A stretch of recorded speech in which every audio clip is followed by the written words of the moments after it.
In September of 1985, we formed Demotech.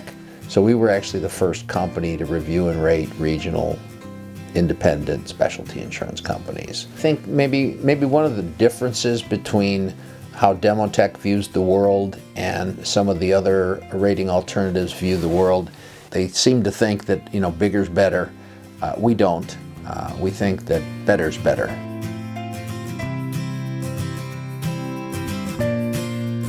The Bar Plan, as a specialty company focused on lawyers' professional liability, that's pretty typical of the companies we look at. The operating results have been very good over time. And by that I mean that you've served your claimants well, and you've also served your producers well by being a steady market over time.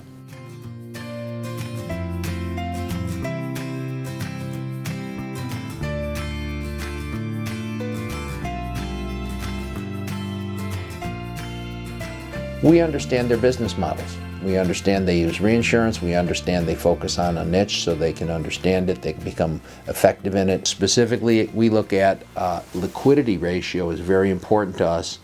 And liquidity ratio would be the company's cash and invested assets to its loss reserves, but also to its total liabilities. The theory being that it never happens, but the theory is, what if we had every claimant present us with an opportunity to settle a claim today? Would we have enough cash on hand?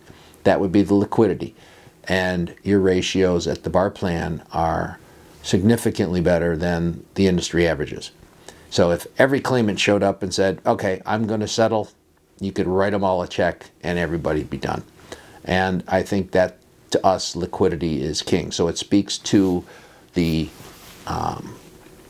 quality of the investment portfolio at the company, and it also speaks to the ability of the company to weather economic storms. We might look at leverage, which we would define as total liabilities of the company divided by the surplus. And a company such as the Bar Plan has a very enviable relationship of liabilities to surplus because it has a relatively significant surplus compared to its liabilities, so that ratio is relatively low. And the lower the leverage ratio, the better. We look at the loss reserve adequacy of the company, and our standard is adequate. And so we look at the Bar Plan's results over time, and the Bar Plan has always had high integrity in its loss reserves.